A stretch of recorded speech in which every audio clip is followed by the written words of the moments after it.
प्रधानमन्त्रीलाई ढोका खोलिदिएला के गर्ला? यो तीनवटा विषयवस्तुमा आज हामी बहस गर्छौँ। पहिलो, अदालतले शेरबहादुर प्रधानमन्त्री बनाउन चाहिँ मिल्दैन, समावेश जारी गर्न चाहिँ मिल्दैन।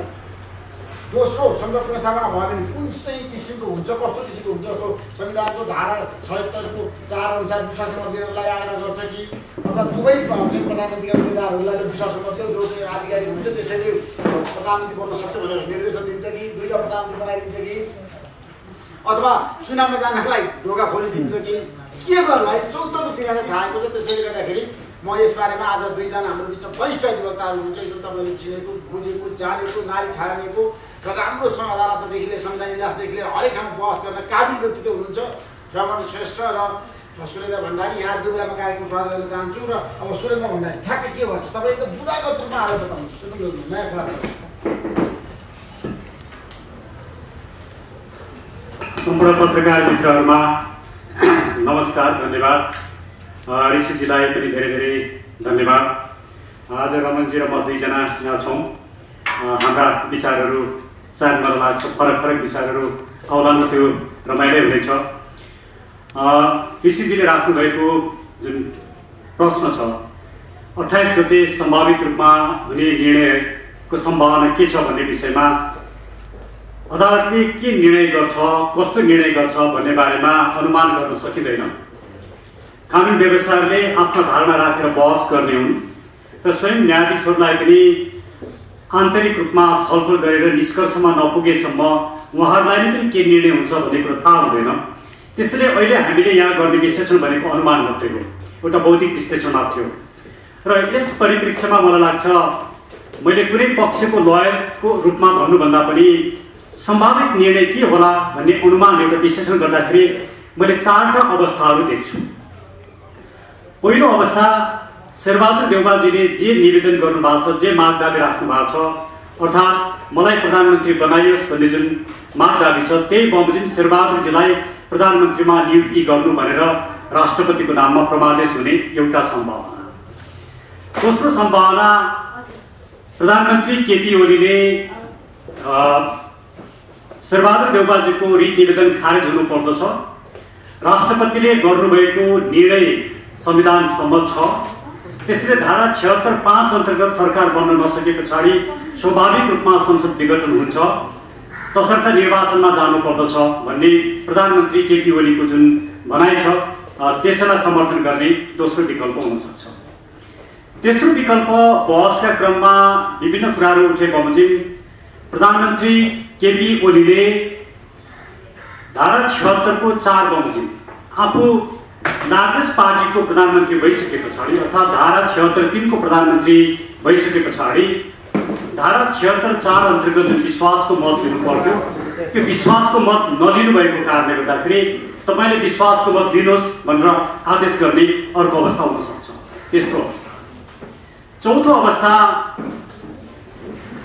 प्रधानमन्त्री केपी शर्मा ओलीको 153 जना सहितको दाबी र माननीय शेरबहादुर देउवाको 149 जना सहितको दाबी। यी दुईटै दाबी मध्ये कसले धारा 76(5) अन्तर्गत विश्वासको मत प्राप्त गर्न सक्दछ र कसले सरकार बनाउन सक्दछ भन्ने कुरा स्वयं संसदबाट नै परीक्षण गरिनु पर्दछ र संसदले नै यसको निर्णय गरोस् भनेर दुवैको निवेदनलाई, दुवैको दाबीलाई संसदमा परीक्षण गर्नु भनेर पठाउने चौथो विकल्प, 4वटा विकल्प हुन सक्छन्। यी 4वटा विकल्पका के कस्ता परिणामहरू होला, सम्भावित परिणाम, यसको संवैधानिक पक्ष के होला भन्ने बारेमा म थोरै आफ्नो कुराहरू राख्छु। सबभन्दा पहिला म चौथो विकल्पबाट सुरु गर्छु, अर्थात् प्रधानमन्त्री ओली र माननीय शेरबहादुर देउवा दुवैको दाबीलाई संसदमै गएर परीक्षण गर्नुहोस् र विश्वासको मत कसले लिन्छ त्यहीबाट परीक्षण गर्नुहोस् भनेर अदालतले भन्यो भने यदि यो हामीले अनुमान गरेको अवस्थामा र अदालतले यही अनुमान अनुसारको निर्णय गरिदियो भने त्यस्तो अवस्थामा मैले मुलुकको राजनीति एकदमै सङ्कटपूर्ण हुने र धेरै ठुलो समस्या आउने मैले देखेको छु।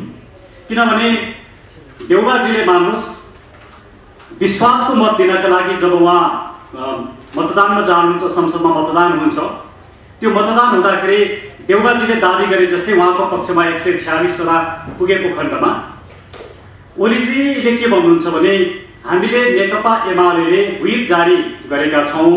यदि उहाँले व्हिप जारी गर्नुभयो भने र हामीले व्हिप जारी गरिसके पछाडि हाम्रा 23 जना या 26 जना सांसदहरूले शेरबहादुरजीको पक्षमा दिएको मतदानको गणना हुँदैन। त्यसैले सभामुखले गणना गर्नु हुँदैन र सभामुखले यदि गणना गर्नुभयो भने सभामुखले गरेको गणना चाहिँ गलत छ, गैर संवैधानिक छ, गैर कानुनी छ भनेर अदालतमा चुनौती दिन आउनुहुन्छ, मुद्दा अदालतमा आउँछ।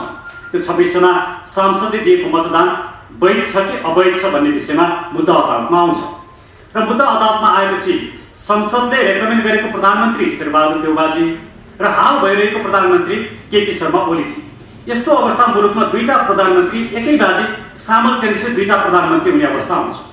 संसदले आफूले रेकमेन्ड गरेको व्यक्ति, संसदमा विश्वासको मत लिएको व्यक्तिलाई प्रधानमन्त्री नियुक्त होस् भनेर राष्ट्रपतिमा सिफारिस गर्छ। अब राष्ट्रपतिले देउवाजीलाई नियुक्त गर्नुभयो भने समस्याको समाधान होला, तर देउवाजीलाई नियुक्त गरिदिनु भएन टाइममा र तुरुन्तै मुद्दा अदालतमा पुग्यो र अदालतले स्टे अर्डर जारी गर्यो भने यस्तो अवस्थामा जब दुईटा प्रधानमन्त्री मुलुकमा हुन्छन् त्यसले एउटा ठुलो राजनीतिक सङ्कट निम्त्याउने सम्भावना म देख्छु। एकातिर भने संवैधानिक रूपमा हाम्रो यो संविधानले 2072 सालको संविधानले संसदबाट प्रधानमन्त्री छानिने, निर्वाचित हुने, नियुक्त हुने व्यवस्था गरेको छैन। अहिलेको यो प्रणाली, यो संविधान अन्तर्गत प्रधानमन्त्री केवल राष्ट्रपतिले मात्रै नियुक्त गर्न सक्छन्, राष्ट्रपतिबाट मात्रै नियुक्त हुन सक्छन् र राष्ट्रपतिलाई संविधानले दिएको अधिकारभन्दा बाहिर गएर 63 सालको संविधान जस्तो या संविधान सभाले प्रस्ताव गरे जस्तो, संविधान सभाले केसम्म प्रस्ताव गरेको थियो भने राष्ट्रपतिले सबै दलको प्रतिनिधित्व सहितको मन्त्रीमण्डल निर्माण गर्ने र राष्ट्रपतिकै अध्यक्षतामा मन्त्रीमण्डल निर्माण हुने भन्ने प्रस्ताव पनि गरेको थियो। राष्ट्रपतिलाई एउटा एक्टिभ राष्ट्रपतिको रूपमा परिकल्पना गरिएको थियो, जबकि त्यो कुरा अहिलेको संविधानमा छैन। 63 सालको जस्तो संसदमा नै निर्वाचित भएर प्रधानमन्त्री बन्ने व्यवस्था पनि अहिले छैन। यदि मैले भनेको चौथो विकल्पमा मुलुक गयो भने त्यसले संवैधानिक रूपमा पनि संविधानलाई पनि नजरअन्दाज गर्दछ, संविधान पनि ओभरलुक हुन्छ भने मुलुकमा दुईटा प्रधानमन्त्री हुने र त्यसले सङ्कट निम्त्याउने, राजनीतिक सङ्कट निम्त्याउने काम गर्छ भन्ने मलाई लाग्छ।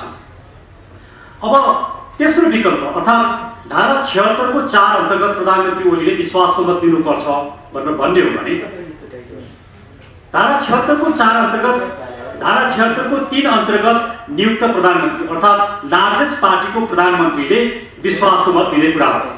लार्जेस्ट पार्टीको प्रधानमन्त्रीले विश्वासको मत लिन्छु भन्नुको अर्थ चाहिँ म विश्वासको मत लिएर प्रधानमन्त्री कन्टिन्यू हुन्छु भन्नु हो। तर म विश्वासको मत लिन्न भन्नु चाहिँ म धारा 76 3 अन्तर्गतको प्रधानमन्त्री बन्दिनँ भन्नु, अरू धारा अन्तर्गतको प्रधानमन्त्री म बन्दिनँ भन्ने होइन। त्यहाँनिर अहिले विवाद आइरहेको कुरा के छ भने मार्ग प्रशस्त गरेपछि त उहाँ उम्मेदवारै हुन पाउनुहुन्न, उहाँले अर्को उपधारा अन्तर्गत प्रधानमन्त्रीमा दाबी गर्न पाउनुहुन्न भन्ने जुन विवाद आइरहेछ।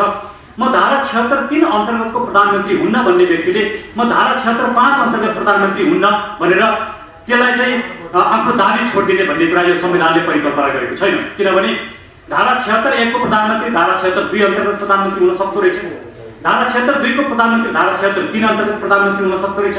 यो त हाम्रो अभ्यासले, संविधानले, कन्स्टिट्युसन कन्भेन्सनले प्रश्न पारिसकेको कुरा हो। त्यसैले 1 बाट 2 2 बाट 3 मा प्रधानमन्त्री हुन सक्ने व्यक्ति 3 बाट 5 मा प्रधानमन्त्री हुनको लागि संविधानले रोकेको अवस्था छैन। त्यसैले मार्ग प्रशस्त गर्नुको अर्थ चाहिँ धारा 76 5 मा जान पाउँदिन भन्ने होइन। अब यहाँनिर विवाद के आउँछ भने धेरै पार्लियामेन्ट्री डेमोक्रेसीमा म विश्वासको मत लिन्न भन्न पाइन्छ र विश्वासको मत नलिएका थुप्रै उदाहरणहरू छन्। विश्वासको मत नलिकन संसद विघटन गरेको उदाहरण पनि छन्, विश्वासको मत नलिकन अर्को सरकार भएका उदाहरणहरू पनि छन्। त्यसैले प्रधानमन्त्री ओलीले यसबाट रोज्नु भएको विकल्प चाहिँ के हो भने म धारा 76 3 अन्तर्गतको प्रधानमन्त्रीमा म कन्टिन्यू हुन्न, म विश्वासको मत लिन्न भनेर भन्नुभएको। अब यस्तो अवस्थामा यदि अदालतले तपाईले विश्वासको मत लिनुपर्छ, धारा 76 4 को प्रक्रिया पूरा गर्नुपर्छ भन्ने हो भने धारा 76 को 4 मा विश्वासको मत लिन्न भन्न नपाउने गरी संविधानमा परिमार्जन हुन्छ। त्यो परिमार्जन चाहिँ संविधानको उद्देश्य अनुकूल हुँदैन र पार्लियामेन्ट्री डेमोक्रेसी अनुकूल पनि हुँदैन। त्यसले पनि संविधानमा एक किसिमको सङ्कट आउँछ भन्ने मलाई लाग्छ। अब दोस्रो विकल्पमा जाँदाखेरि अर्थात् प्रधानमन्त्री ओलीले जे भन्नुभएको छ, प्रधानमन्त्री ओलीको दाबी बमोजिम या उहाँको लिखित जवाब बमोजिम प्रधानमन्त्रीको उम्मेदवार शेरबहादुर देउवाको रिट निवेदन खारेज हुनुपर्दछ र राष्ट्रपतिले गरेको निर्णय ठिक छ भन्ने कुरालाई मान्यता दियो भने मुलुक निर्वाचनमा जान्छ। म मुलुक निर्वाचनमा जानुपर्छ भन्ने पक्षको व्यक्ति हो। त्यसका पछाडिका केही कारणहरू छन्। पहिलो कारण के हो भने अहिलेको यो जुन सङ्कट छ, यो सङ्कट भनेको राजनीतिक असफलताको सङ्कट। सरकार बन्न नसक्ने, पार्लियामेन्ट चल्न नसक्ने, दलहरू विघटित हुने, दलहरूभित्रको विभाजन हुने, कुनै पनि दल एक भएर बस्न नसक्ने र आफ्नो दलले मात्रै कसैले पनि सरकार बनाउन नसक्ने, अर्को दलका सांसद नदिकन, फ्लोर क्रस नगरिकन सरकार बन्न नसक्ने अवस्था देखा परेको छ। यस्तो अवस्था भनेको चाहिँ राजनीतिक रूपमा असफलताको अवस्था हो। यो असफलताको सम्बोधन केवल निर्वाचनबाट मात्रै हुन सक्छ। यसलाई टालटुल गरेर या पुनः संसद जिउताएर हुन सक्दैन। अब यसका केही राजनीतिक पक्षहरू पनि छन्। अब त्यो राजनीतिक पक्षलाई हेर्दाखेरि चाहिँ अब अहिलेको यो संसदमा देखिएको एउटा जुन किसिमको समीकरण, जो शेरबहादुर देउवाजी यदि प्रधानमन्त्री हुनुभयो उहाँ जसरी एमसीसीको पक्षमा देखिनु भएको छ, एमसीसी पास होला भन्ने एकातिर डर छ। अब यो चाहिँ एउटा राजनीतिक विश्लेषण मात्रै हो। त्यसैले म यो संसद एमसीसीको पक्षमा उभियोस् भन्ने पनि म चाहन्छु।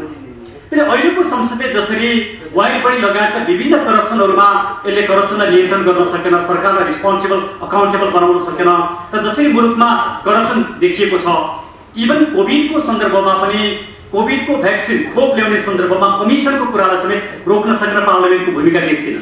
यी सबै कारणले गर्दा यस्तो निरीह बनेको पार्लियामेन्टलाई राख्ने, त्यही करप्सनलाई यथावत राख्ने, जोडाजोडीलाई संसदमा राख्ने, एमसीसीको जुन एउटा डर छ त्यो डरलाई निरन्तरता दिने, एमसीसी पास गर्ने बाटोमा लाने, यी सम्पूर्ण कुराहरूभन्दा नागरिकतामा गएर निर्णय गर्नु उपयुक्त हुन्छ भन्ने मेरो तर्क हो। मैले संसदीय अर्को एउटा पक्ष के छ भने धारा 76 को 2 र धारा 76 5 मा संवैधानिक रूपमा भिन्नता छ। धारा 76 को 2 मा बहुमत प्राप्त 2 वा 2 भन्दा बेसी दलको समर्थनमा बहुमत प्राप्त गर्नु नै पर्याप्त हुन्छ। म बहुमत प्राप्त गर्न सक्छु भन्ने दाबी गर्नु नै पर्याप्त हुन्छ। यस्तो किसिमको अभ्यासलाई प्रोबेबिलिटी भनिन्छ, सम्भाव्यता। सम्भाव्यता भनेको 50% हुन पनि सक्छ, 50% नहुन पनि सक्छ। एउटा कोइन हामीले टस गर्यो भने त्यसको टेल पनि आउन सक्छ, हेड पनि आउन सक्छ। धारा 76 को 2 भनेको प्रोबेबिलिटीमा आधारित व्यवस्था हो। धारा 76 को 5 भनेको त्यसले प्रोबेबिलिटी मान्दैन, त्यसले निश्चितता, सुनिश्चित, सर्टेनिटी माग गर्छ। आधार भनेको चाहिँ सुनिश्चित हुनुपर्छ। आधारका केही पक्षहरू छन्। कुनै पनि कुरा आधार हुनको लागि त्यो सैद्धान्तिक रूपमा प्रष्ट हुनुपर्छ। पहिलो कुरा तथ्यगत रूपमा त्यो निर्विवाद हुनुपर्छ। त्यसले त्यो निर्णयको सहीपना, त्यसको ट्रुथफुलनेसलाई त्यसले प्रमाणित गरेको हुनुपर्छ। त्यसले संस्थागत रूपमा त्यो दिगो हुनुपर्छ। यी आधारका जुन एउटा सैद्धान्तिक पक्षहरू छन्, ती सम्पूर्ण सैद्धान्तिक पक्षलाई हेर्ने हो भने के देखिन्छ भने सबभन्दा पहिला त धारा 76 5 मा भएको व्यवस्था, जसले धारा 76 2 लाई रिफर गरेको छ, 2 वा 2 भन्दा बेसी दललाई रिफर गरेको छ, त्यो हुनसाथ धारा 76 5 मा निर्दलीय रूपमा सरकार बन्न सक्दैन। यसले दलीय संरचनालाई, हाम्रो जुन सरकारको परिकल्पना छ, हाम्रो शासकीय संरचनाको जुन दलीय परिकल्पना छ, त्यो दलीय परिकल्पनालाई 76 5 ले अन्त्य गर्न सक्दैन।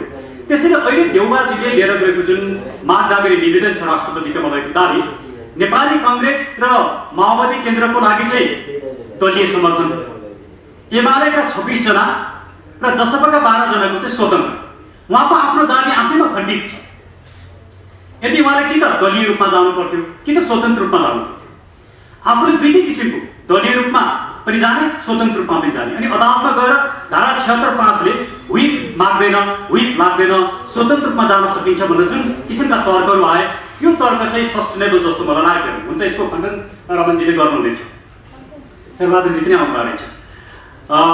अब धारा 76 को 5 मा यदि व्हिप नलाग्ने हो भनेदेखि लोकतन्त्रको सबैभन्दा कोर भ्यालु नै के हो भने एउटा दलबाट निर्वाचित भएर आएका व्यक्तिहरूले आफ्नो दलको सरकार टिकाउनु पर्छ, आफ्नो दलप्रति आस्था हुनुपर्छ र आफ्नो दलको सरकार गिराएर अर्को दलको सरकार बनाउन प्रयास गर्न हुँदैन। यो सिद्धान्तलाई के भनिन्छ भने एन्टी डिफेक्सन लले कन्ट्रोल गर्छ, हर्स ट्रेडिङ, थ्रोट क्रसिङ भनेर यस्ता कुरालाई रोकिएको हुन्छ। त्यो डेमोक्रेसीको कोर भ्यालु। अब मलाई लागेको कुरा के हो भने एमालेका 26 जना र जसपाका 12 जनालाई लिएर मैले सरकार बनाउन पाउनुपर्छ भन्ने कुरा चाहिँ मैले फ्लोर क्रस गरेर यो सरकार बनाउन पाउनुपर्छ भन्नु, त्यो भनेको लोकतान्त्रिक मान्यताभन्दा बाहिर गएर सरकार बनाउन पाउनुपर्छ भन्नु। आज त सरकार बन्ला, तर भोलि यो रोग चाहिँ सधैँको लागि यो रोग स्थापित हुन्छ। आज शेरबहादुरजीले अरूका सांसद लिएर बनाउनु होला, तर भोलि शेरबहादुरजीकै सांसद अन्त गएर सरकार बनाउने एउटा राजनीतिक चलखेल, यो रङ्गमञ्च सुरु हुन्छ मुलुकमा। त्यसले संविधानलाई पनि स्थायित्व दिँदैन, लोकतन्त्रलाई पनि कमजोर बनाउँछ। त्यसैले शेरबहादुरजी जस्तो एउटा लोकतान्त्रिक पार्टीको नेताले फ्लोर ट्रस्टका आधारमा मैले सरकार बनाउँछु भन्नु चाहिँ मलाई दुर्भाग्यपूर्ण लाग्छ। त्यसैले मैले के सम्भावना देख्छु भने त्यसैले मलाई निष्कर्षमा के लाग्छ भने संवैधानिक रूपमा कानुनी रूपमा र डेमोक्रेसीको हितमा पनि के हुन्छ भने निर्वाचनमा जानु र धारा 76(5) अन्तर्गत एउटा धारा 76(5) मा 302 जना सांसदहरू देखेका छन्। अहिलेको संसदमा जम्मा 271 जना सांसद हुन्। 302 जना जुन सांसदहरू देखेका छन् तथ्यगत रूपमा त्रुटिपूर्ण छ, विवादास्पद छ, यस्तो कुरालाई मान्यता दिन मिल्दैन। तसर्थ मलाई लाग्छ अहिलेको अवस्थामा चाहिँ यो राजनीतिक निकास खोज्नु र अन्तिम निर्णयकर्ता नागरिक नै अन्तिम निर्णयकर्ता निर्वाचनमा गएर जसले बहुमत लिएर आउँछ उसले सरकार बनाउनु नै यो समस्याको समाधान हुन्छ। त्यसैले दोस्रो विकल्प नै उपयुक्त जस्तो मलाई लाग्छ। पहिलो विकल्प जुन शेरबहादुर देउपाको पक्षमा रिट जारी हुने भन्ने कुरा छ, अब यसका थुप्रै मेरो विचारमा मिल्दैन। किन मिल्दैन भने प्रधानमन्त्री अदालतले नियुक्त गर्न पनि मिल्दैन, एक।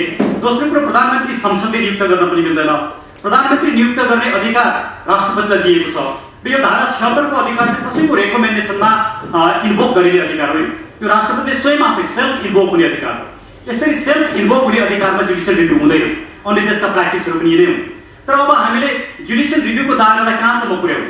कुनै पनि विषयमा अनलिमिटेड रूपमा जुडिसियल रिभ्यू गर्ने भने जुडिसियल सेल्फ रेस्ट्रेन्टको प्रिन्सिपल नै समाप्त हुन्छ। मैले बहस गर्दा पनि यही भनेको थिएँ, जुडिसियल सेल्फ रेस्ट्रेन्टको प्रिन्सिपल पनि हामीले सँगसँगै हेर्नुपर्छ। तसर्थ मलाई के लाग्छ भने धारा 76 को 5 अन्तर्गत शेरबहादुर देउवाजीको 149 जनालाई मान्यता दिएर उहाँलाई प्रधानमन्त्री बनाउनु हुँदा 153 जनालाई मान्यता नदिने गरी अदालतले कसरी निर्णय गर्न सक्छ? यो दुईटा तथ्यमा अदालत एउटा तथ्य चाहिँ सही हो, अर्को तथ्य चाहिँ गलत हो भनेर कसरी भन्न सक्छ? त्यसैले अदालत धेरै अप्ठ्यारो अवस्थामा छ र अदालतको लागि पनि र संविधान र कानुनको लागि पनि सबैभन्दा उपयुक्त माध्यम भनेको दुईटा प्रधानमन्त्री बन्ने अवस्था सिर्जना गरिनु हुँदैन, मुलुकमा राजनीतिक अस्थिरताको अवस्था सिर्जना गरिनु हुँदैन र राजनीतिक स्थायीको निर्वाचनबाट मात्रै आउन सक्दछ। त्यसैले निर्वाचन नै जानुपर्दछ भन्ने मेरो विचार हो। तर अदालतले गर्ने निर्णय त अदालत स्वतन्त्र छ, अदालत स्वाधीन छ। के निर्णय आउँछ त्यो त हामीले 28 गते हेर्न पाउँछौँ नि। त्यस पछाडि यसको बारेमा विश्लेषण गरौँला। ऋषिजीलाई म फेरि धन्यवाद दिन चाहन्छु। धन्यवाद।